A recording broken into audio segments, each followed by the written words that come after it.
Una mujer de 61 años. Un terreno de puro barro negro que nadie quería.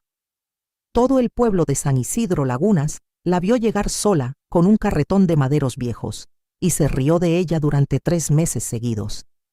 Cuando el río Tonto se desbordó en septiembre de 1987 y el agua se llevó 42 casas en una sola noche, los mismos que se habían burlado caminaron en la oscuridad, con el agua hasta las rodillas, hasta la única estructura que seguía en pie sobre el pantano. ¿Qué sabía ella que nadie más supo ver? Si esta historia le llegó al corazón, désele like antes de seguir escuchando. Y si quiere escuchar más historias como esta, suscríbase al canal. Ahora déjeme contarle todo desde el principio. Me llamo Refugio Castellanos Tramullas. Tengo 74 años. Nací en San Isidro Lagunas, Veracruz, un viernes de marzo de 1913, en una casa de bajareque que mi abuelo construyó con sus propias manos sobre un terreno que todo el mundo decía que no servía para nada. Tierra de pantano, decían, tierra que se traga lo que le pones encima. Mi abuelo no les hizo caso, y yo tampoco. Pasé los primeros 40 años de mi vida haciendo 3 cosas: coser, cargar agua y aprender. Cosía para medio pueblo, blusas y faldas y camisas de trabajo para los hombres del campo. Cargaba agua porque en nuestra parte del ejido el pozo quedaba lejos y mi marido Abundio nunca fue hombre de madrugar. Y aprendía porque mi padre, Celestino Castellanos Merino, carbonero y albañil por necesidad en la Sierra de Songólica durante 38 años, me llevó con él desde que yo tenía 7 años a ver cómo se trabaja la tierra difícil. Mi padre era un hombre callado. No era de explicar las cosas 2 veces. Me decía: Refugio, pon atención, y yo ponía atención. Así aprendí. Una mañana de agosto, cuando yo tenía 12 años, estábamos los dos parados frente a un terreno encharcado cerca del río, y él me dijo algo que nunca se me olvidó. Me dijo: el barro no es tu enemigo. El barro te dice exactamente dónde poner los pies y dónde no. El que sabe escucharlo construye. El que no sabe, se hunde. Tenía los brazos cruzados y los ojos fijos en el pantano cuando dijo eso.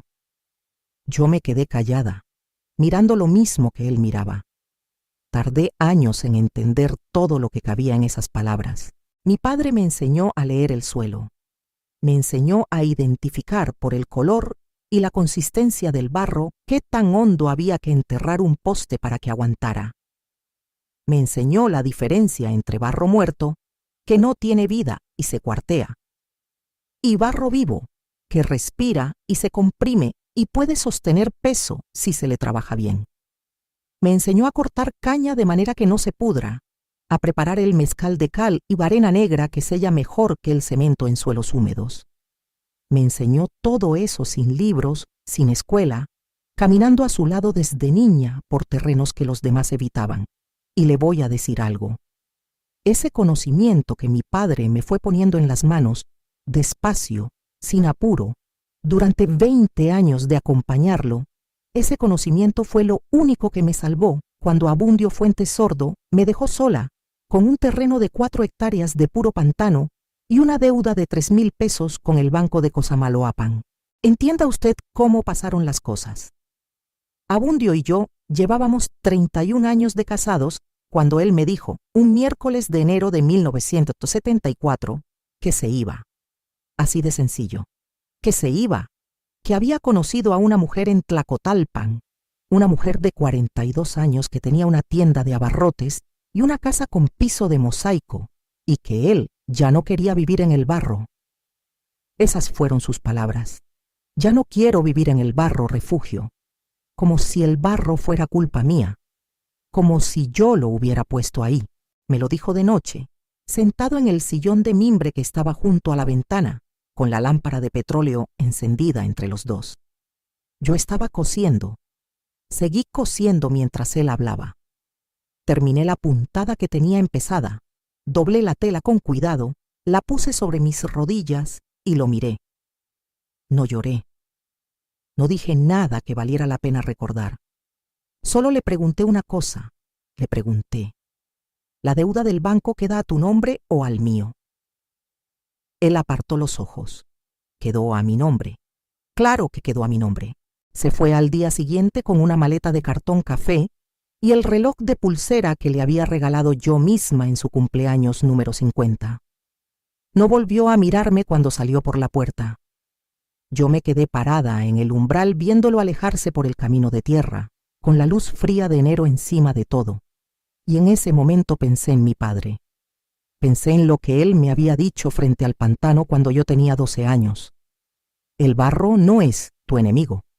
El barro te dice exactamente dónde poner los pies. Cerré la puerta. Me senté en el sillón donde Abundio había estado sentado. Puse las manos sobre las rodillas y empecé a pensar. No era rabia lo que sentía en ese momento. No era tristeza tampoco, o al menos no era solo tristeza. Era algo más frío que eso. Era la sensación de estar parada al borde de algo muy grande y tener que decidir si me tiraba o si buscaba la manera de cruzarlo. Tenía 61 años. Tenía 3,000 pesos de deuda. Tenía 4 hectáreas de terreno pantanoso que nadie en San Isidro Lagunas hubiera comprado ni regalado. Tenía mis manos, mis herramientas y lo que mi padre me había enseñado. Y tenía algo más. Tenía un cuaderno de hojas amarillas que mi padre me había dejado cuando murió en 1961. Un cuaderno donde él había anotado durante años los cálculos y los dibujos de todas las construcciones que había hecho en terrenos difíciles.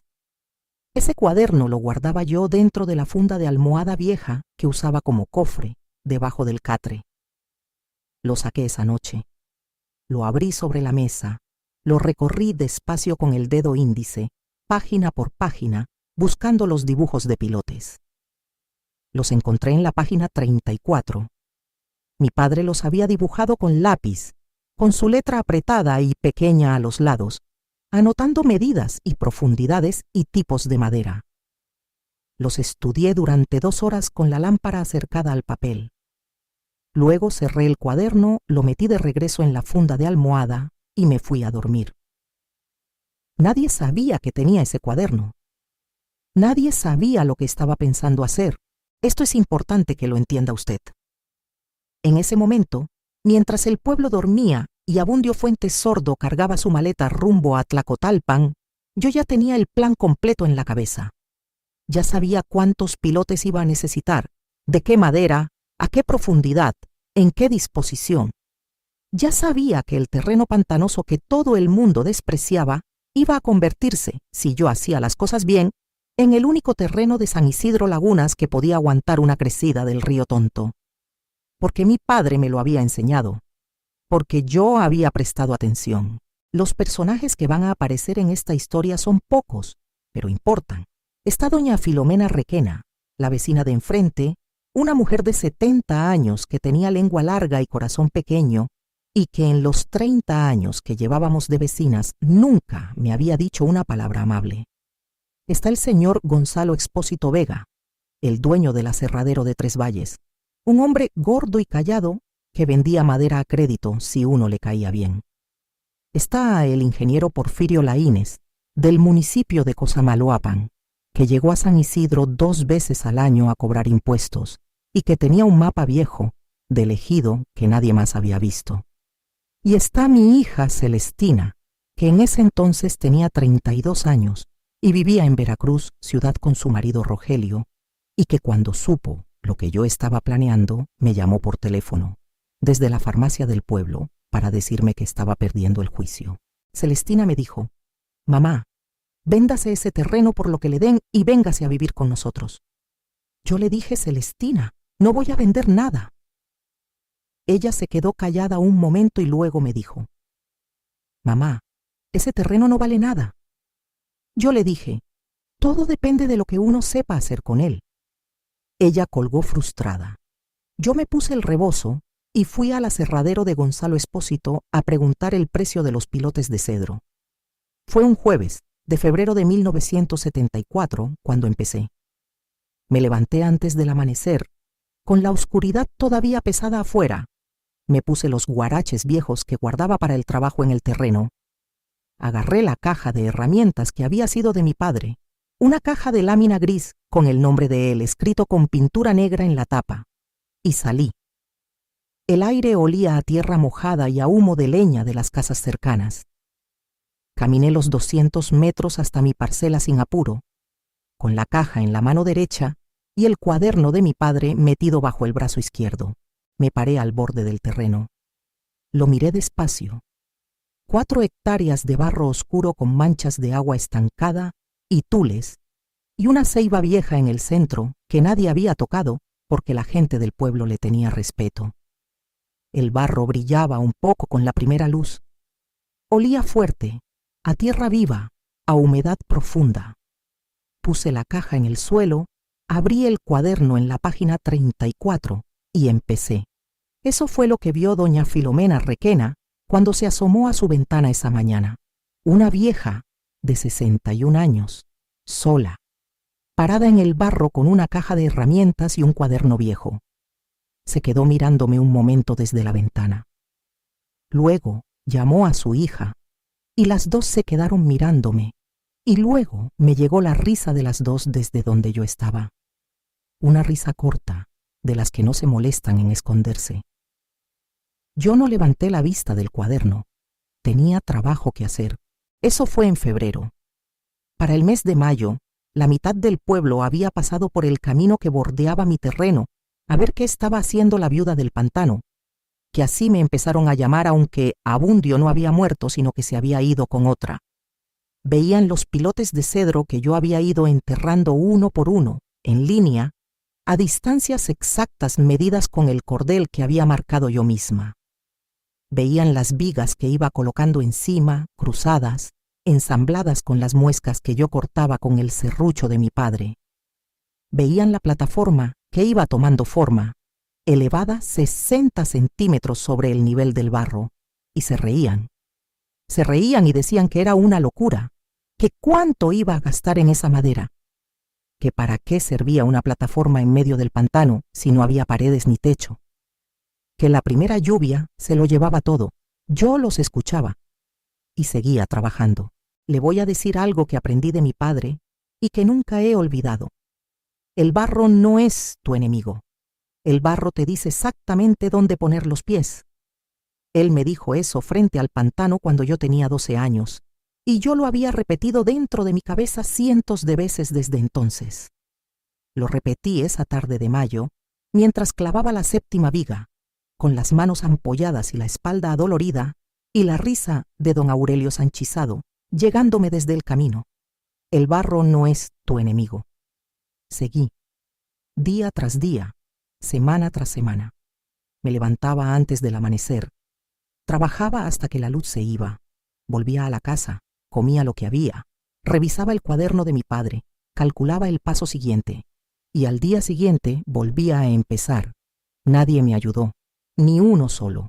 Para julio de 1974, la estructura principal estaba terminada. La plataforma de cedro, elevada sobre sus 16 pilotes enterrados a 1,5 metros de profundidad en el barro, resistente, nivelada, con las vigas ensambladas de manera que distribuían el peso de forma pareja.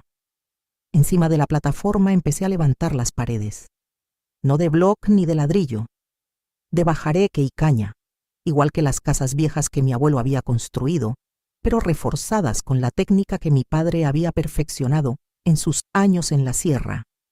Capas alternas de caña y barro, mezclado con fibra de ixtle, que cuando seca queda más duro que el adobe y no se agrieta con la humedad. Fue en julio cuando doña Filomena Requena se asomó de nuevo y me gritó desde el camino. Me gritó: ¡refugio! ¿Y eso para qué sirve? ¿Para guardar los patos? Las mujeres que estaban con ella se rieron. Yo me limpié las manos en el delantal, me volteé a mirarla y le dije tranquila: para vivir, doña Filomena, nada más. Me di la vuelta y seguí con mi trabajo. Ella se quedó callada. Algo en mi voz o en mi cara la dejó sin respuesta. Me di cuenta, sin voltear, de que el grupo se dispersó sin más risas. Para el mes de agosto la casa estaba terminada en su estructura. Paredes de bajareque, techo de palma en 2 aguas, ventanas pequeñas con marcos de madera. Adentro, el piso de la plataforma de cedro, liso y oloroso, elevado sobre el barro del pantano. Afuera, lo que nadie había notado todavía, los canales. 4 canales de drenaje que yo había excavado durante semanas, siguiendo las líneas de pendiente natural del terreno que mi padre me había enseñado a leer.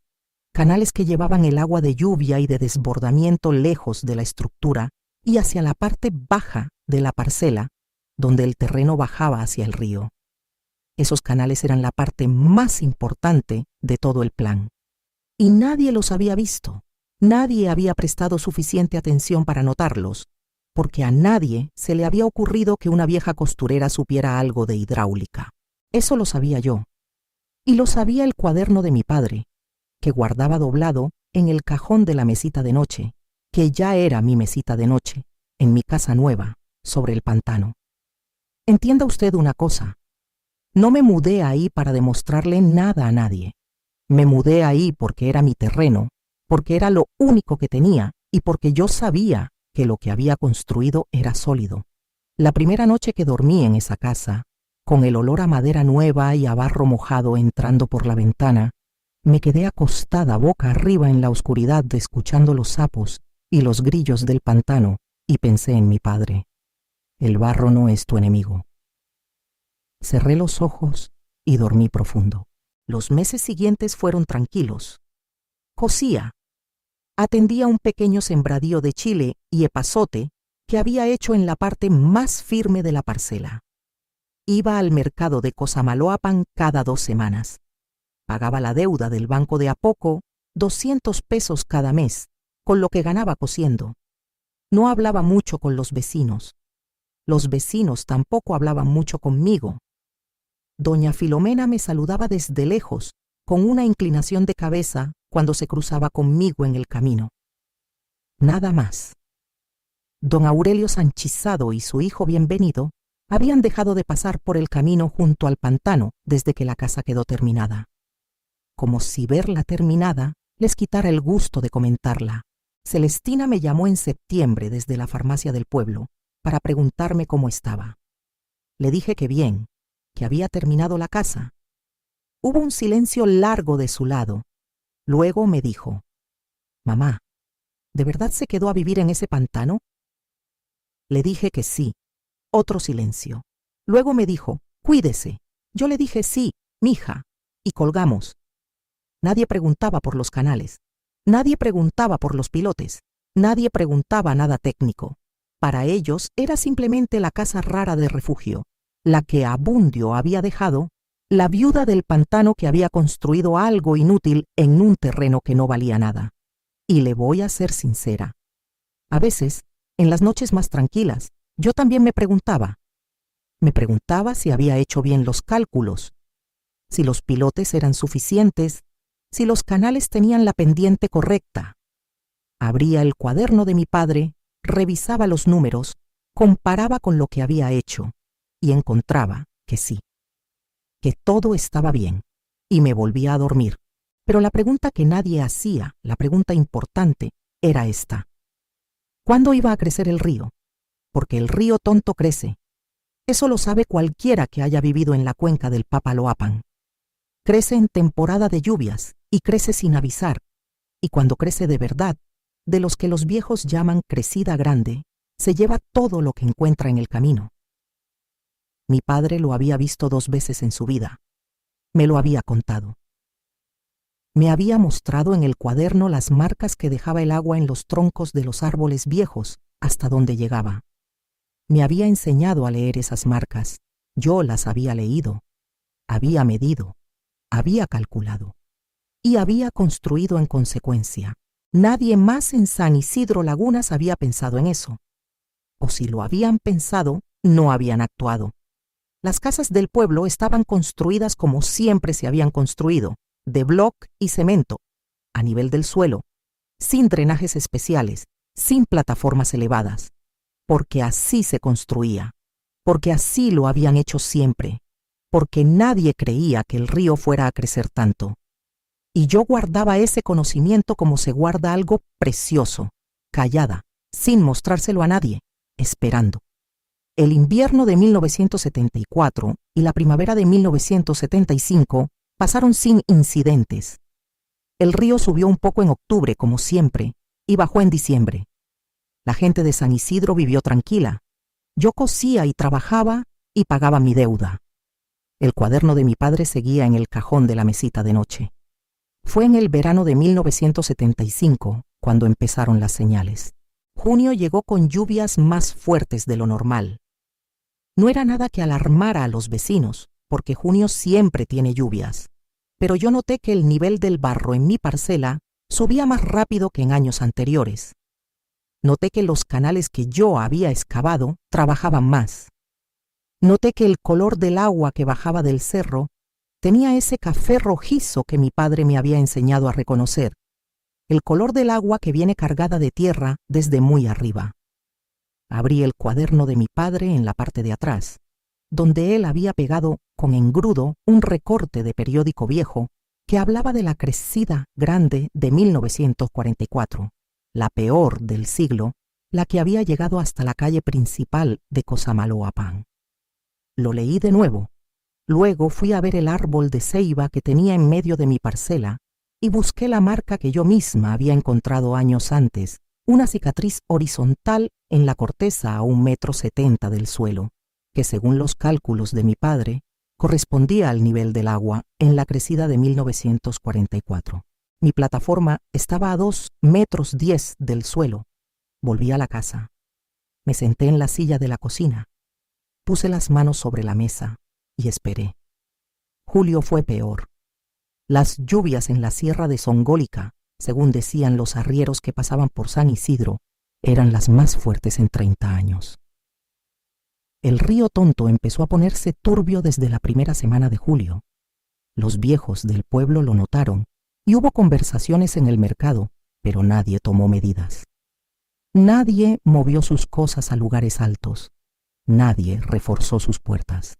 Yo, en cambio, pasé la segunda semana de julio haciendo 3 cosas.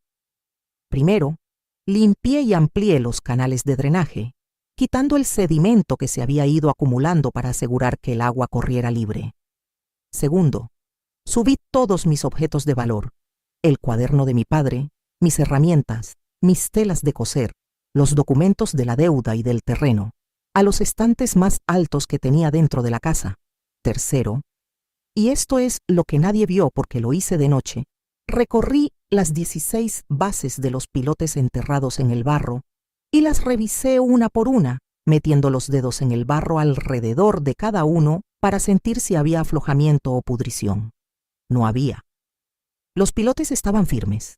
La madera de cedro, tratada como mi padre me había enseñado con aceite de linaza hervido, no mostraba señales de deterioro.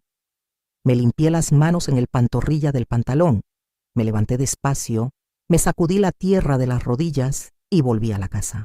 Esa noche, antes de dormir, saqué el cuaderno del cajón, lo abrí en la página de los pilotes y lo revisé por última vez. Todo estaba como debía estar. Cerré el cuaderno, lo puse sobre la mesita de noche y apagué la vela. La semana siguiente fue la más larga de mi vida. El lunes 4 de agosto de 1975, el río Tonto rompió los bordos por el lado de Tres Valles. No llegó a San Isidro todavía, pero el agua empezó a encharcarse en los campos bajos. La gente del pueblo empezó a moverse, a subir cosas a los tapancos, a llevar a los animales a terrenos más altos. Había nerviosismo, pero todavía no había miedo real. El martes el agua llegó a las orillas del pueblo, poca. 30 centímetros en las calles más bajas. La gente metía costales de tierra en las puertas y pensaba que con eso bastaba. El miércoles 6 de agosto el agua llegó a medio metro en las calles del centro. Las tiendas cerraron. Las familias empezaron a concentrarse en los cuartos de arriba de las casas de 2 pisos. Hubo familias que no tenían segundo piso y que esa noche durmieron con el agua entrando por debajo de la puerta. Doña Filomena Requena vivía en una casa de un solo piso, de bloque y cemento, a nivel del suelo, sin ningún tipo de elevación. Esa noche del miércoles, el agua le entró hasta la cocina.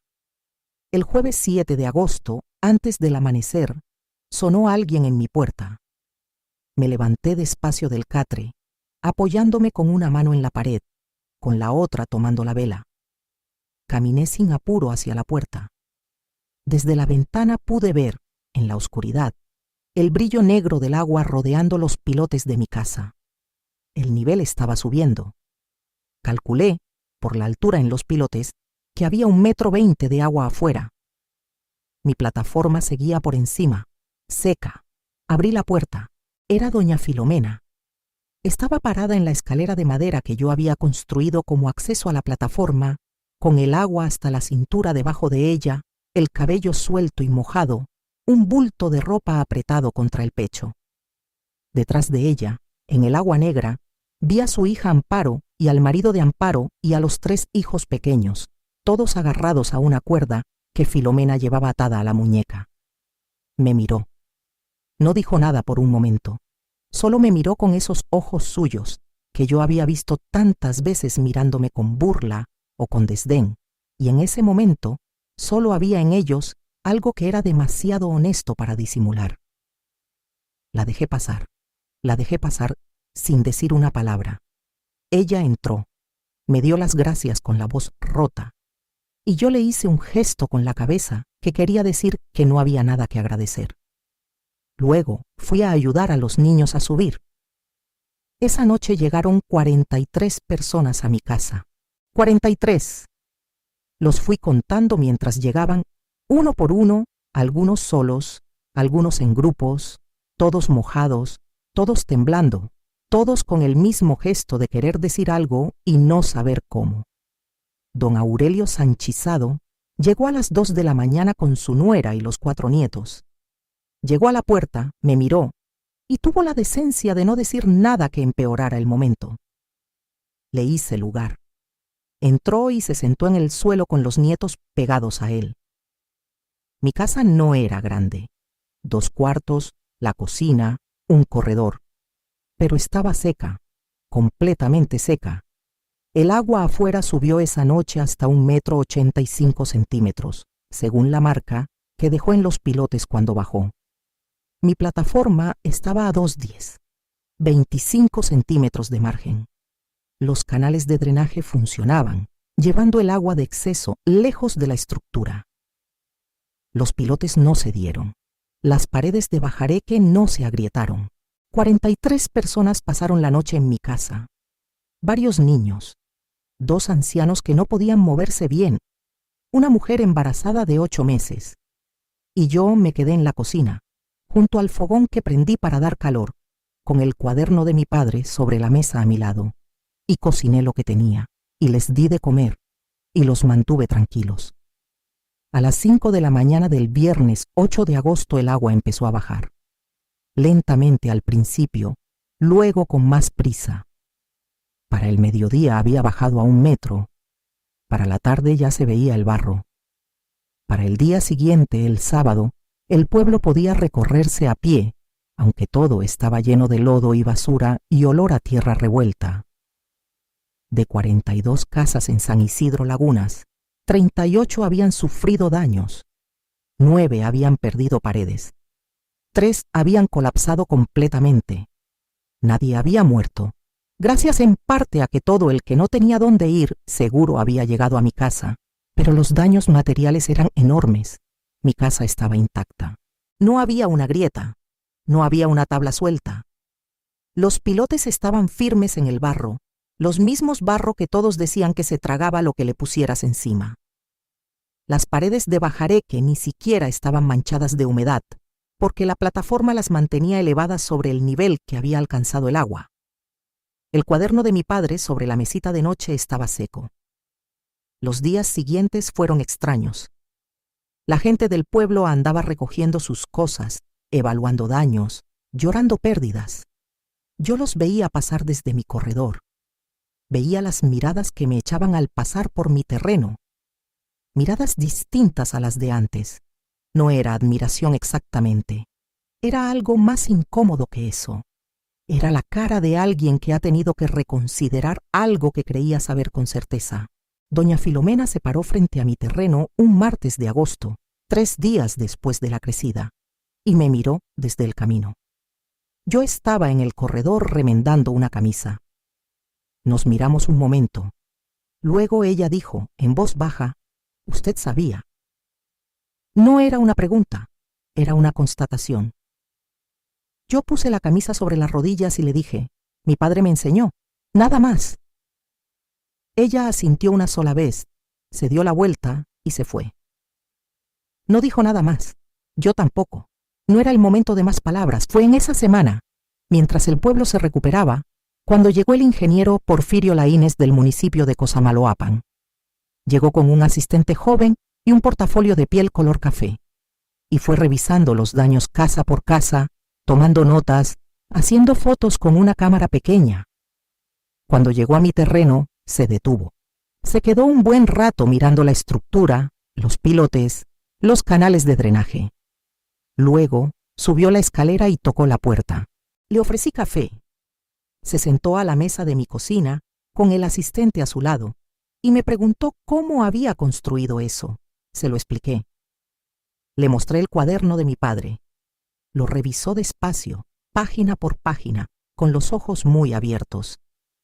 Cuando llegó a los dibujos de los pilotes, se quedó callado un momento y luego dijo, «Señora, esto es una técnica de construcción sobre suelos saturados. ¿Dónde la aprendió?» Yo le dije, «De mi padre. Celestino Castellanos Merino, albañil y carbonero en la Sierra de Songólica durante 38 años. El ingeniero Laínez asintió varias veces. Tomó muchas notas. Antes de irse, me preguntó si podía traer a otros ingenieros del municipio a ver la estructura. Le dije que sí, que cuando quisieran. Y entonces me dijo algo que no esperaba. Me dijo que el terreno donde yo había construido, según los registros del ejido, estaba clasificado como no apto para construcción permanente desde 1958, y que por eso nadie había querido comprarlo ni trabajarlo nunca.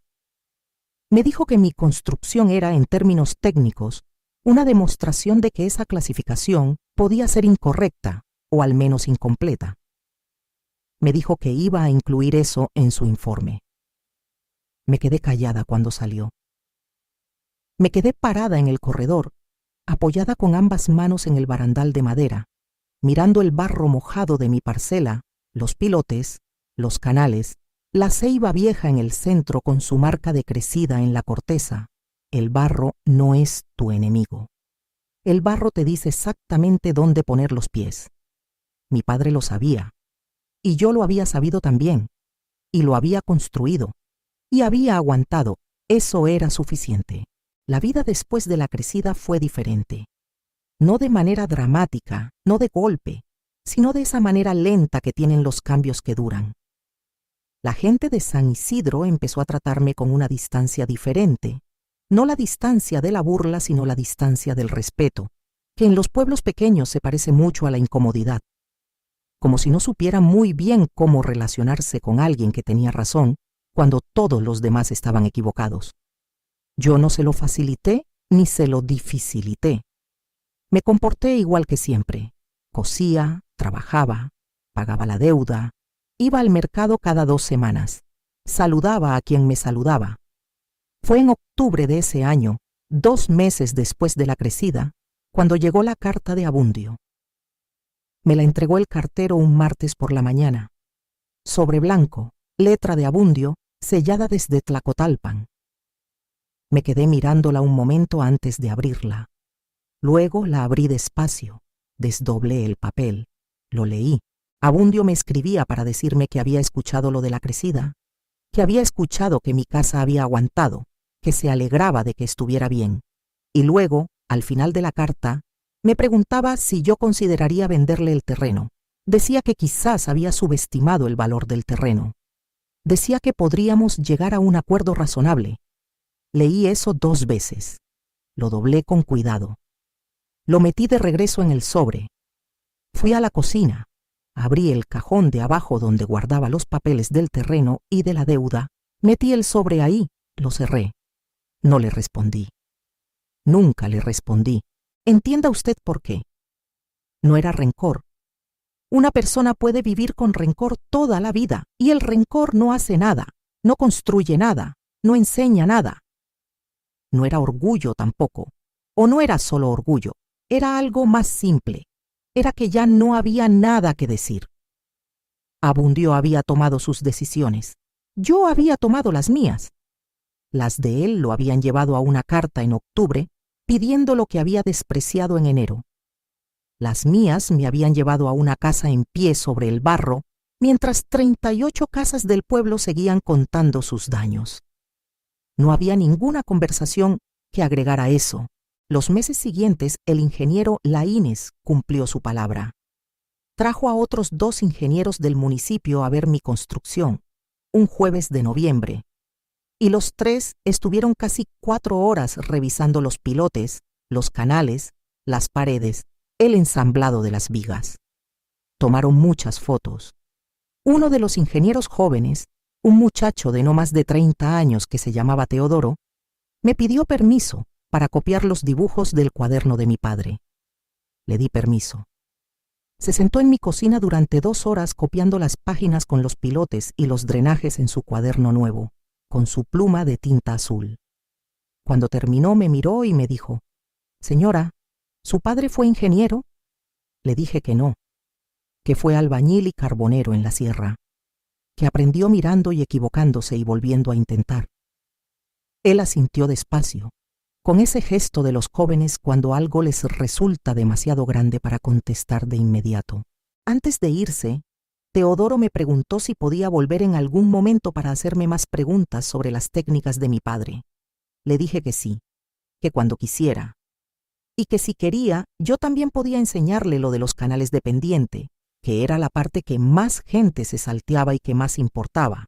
Él dijo que sí, y yo pensé en mi padre, en cómo él me había dicho una mañana de agosto, mirando el pantano: «El barro no es tu enemigo», en cómo esa frase había llevado a esta cocina, a este cuaderno, a esta casa en pie.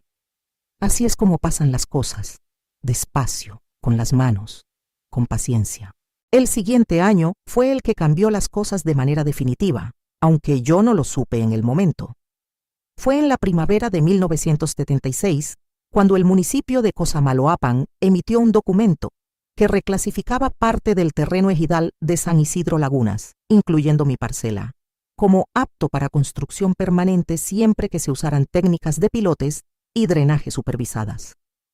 El ingeniero Laínez me trajo una copia del documento en persona, un viernes por la tarde. Me lo entregó en el corredor de mi casa. Lo leí de pie, apoyada en el barandal. Cuando terminé, lo doblé, lo miré a él y le dije: «¿Y esto qué significa para el valor del terreno?». Él sonrió un poco y me dijo: «Señora Refugio, significa que su terreno ya no está clasificado como no apto. Lo que eso implica para el valor, usted puede consultarlo con un valuador, pero yo le diría que es un cambio significativo». Asentí una vez. Le di las gracias.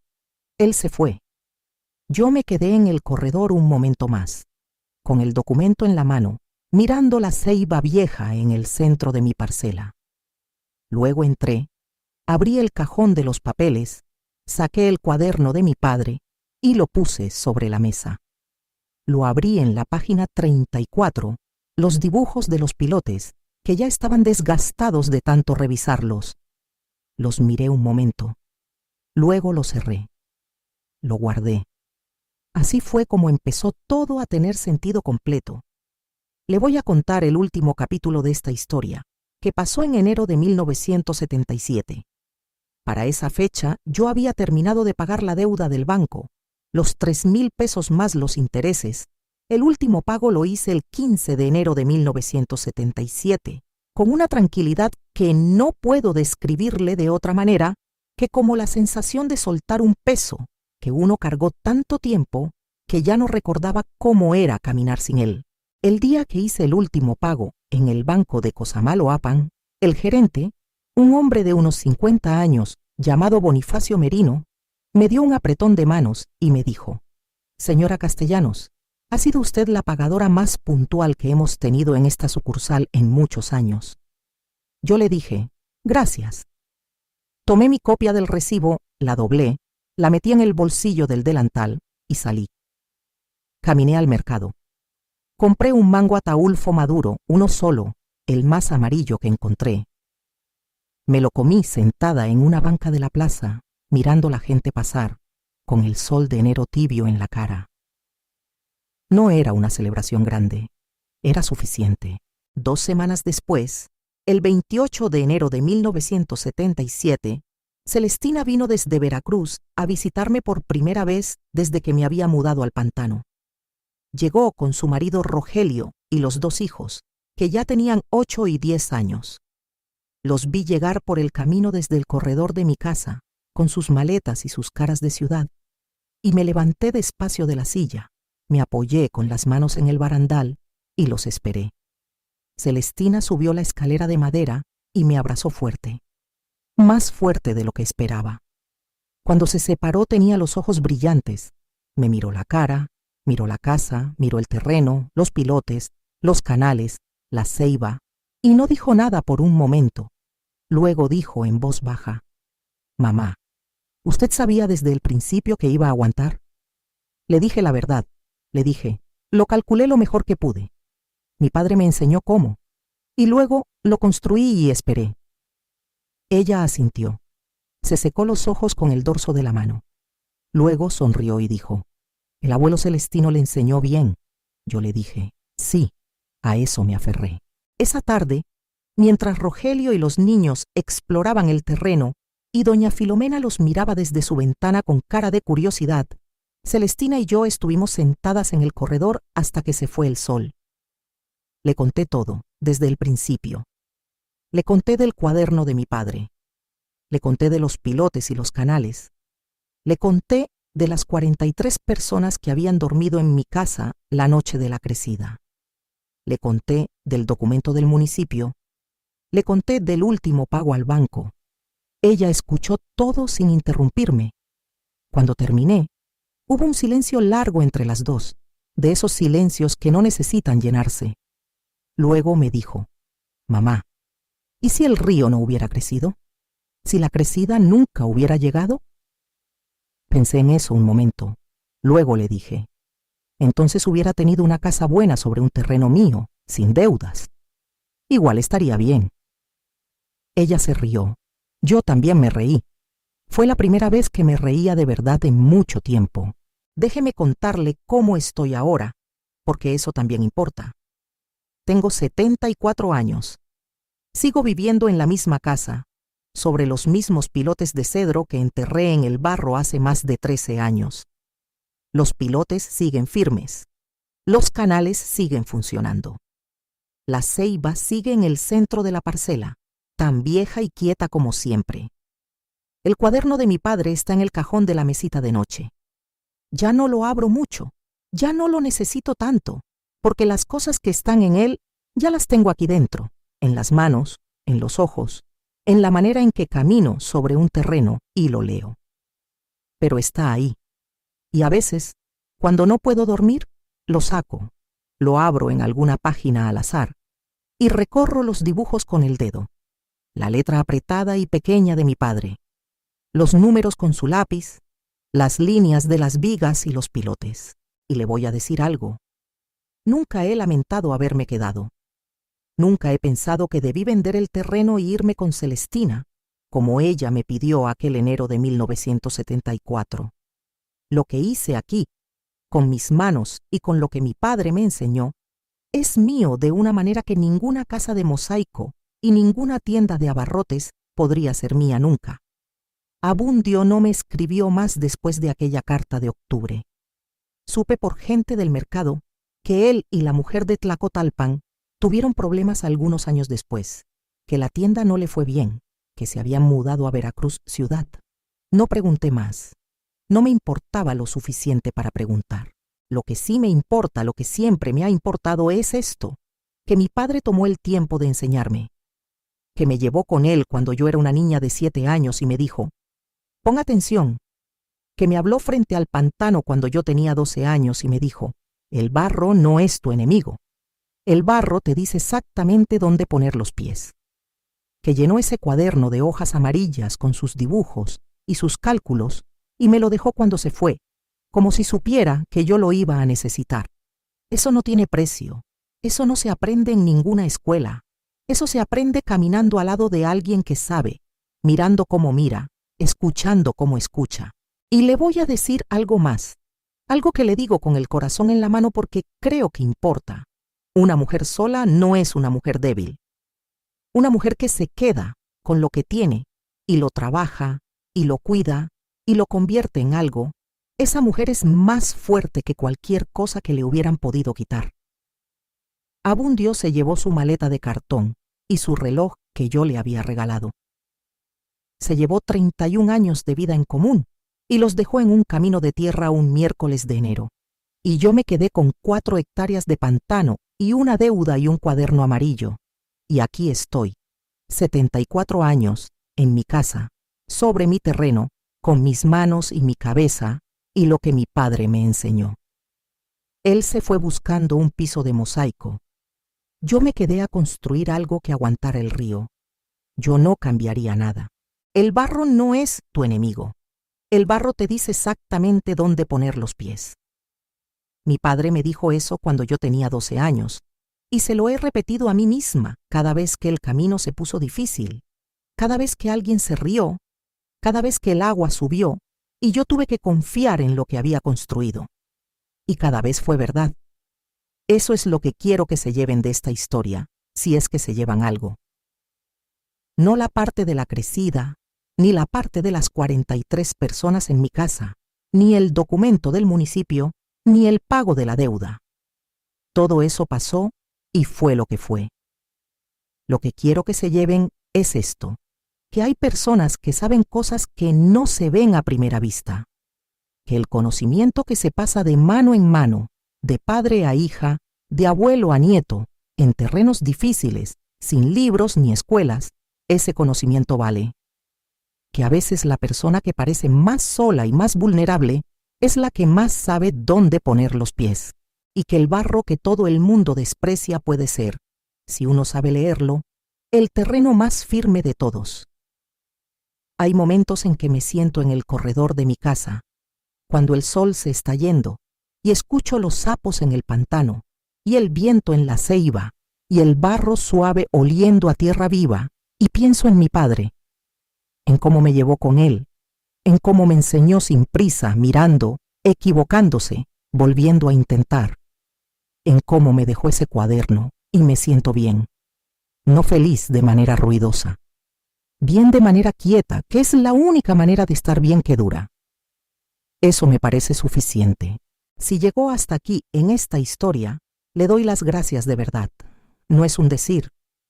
Usted tomó su tiempo, su atención, para escuchar a una anciana de Veracruz contar lo que le pasó en su vida. Eso significa algo para mí. Significa que lo que mi padre me enseñó y lo que yo viví no se queda solo en el pantano de San Isidro Lagunas, sino que llega hasta donde usted está, sea donde sea. Eso me parece una cosa grande. Si esta historia le llegó de alguna manera, si algo de lo que le conté le sonó a verdad o le tocó algo por dentro, le pido que le dé like a este video. No es para mí, yo no entiendo mucho de esas cosas. Es para que más personas puedan encontrar esta historia y escucharla. A veces lo que una persona necesita escuchar está en la historia de otra persona. Y si el like ayuda a que eso llegue a quien lo necesita, entonces vale la pena pedirlo. Y si no está suscrito a este canal todavía, hágalo. Este canal se llama Historias de Vida Real, y lo que hacen aquí es dar voz a historias como la mía, historias de personas comunes que vivieron cosas que merecen contarse. Cada semana traen una historia nueva. Si esta le gustó, las otras también le van a llegar. Suscríbase y active la campanita para que no se pierda ninguna. Y si conoce a alguien que necesite escuchar una historia de alguien que se quedó a construir cuando todos le dijeron que se fuera, compártala, comparta este video. A veces un video llega en el momento justo, cuando una persona está mirando el barro que tiene enfrente y no sabe qué hacer con él. Quizás esta historia le dice algo que necesita escuchar. Y si quiere dejar un comentario abajo, hágalo. Cuénteme si usted también tuvo un padre o una madre o un abuelo que le enseñó algo con las manos, algo que no estaba en ningún libro. Cuénteme si conoce a alguien que construyó algo sobre un terreno que todos decían que no servía. Esos comentarios, esas historias que dejan ahí abajo, también son importantes. Yo los leo todos, o al menos los que puedo. A las personas que hacen este canal, gracias. Gracias por tomarse el trabajo de venir hasta acá, hasta San Isidro, a escuchar a una anciana que tiene más años que recuerdos buenos. Gracias por guardar estas palabras y llevarlas a donde yo ya no puedo llegar con mis pies. Y a usted que me escuchó hasta el final, que se quedó conmigo desde el gancho hasta el final, gracias. Cuídese, cuide a los suyos. Y si alguna vez está parado frente a un terreno que nadie quiere y que parece que no sirve para nada, acuérdese de lo que le dije. El barro no es su enemigo. El barro le dice exactamente dónde poner los pies. Eso me dijo mi padre, y resultó ser verdad. Hasta pronto.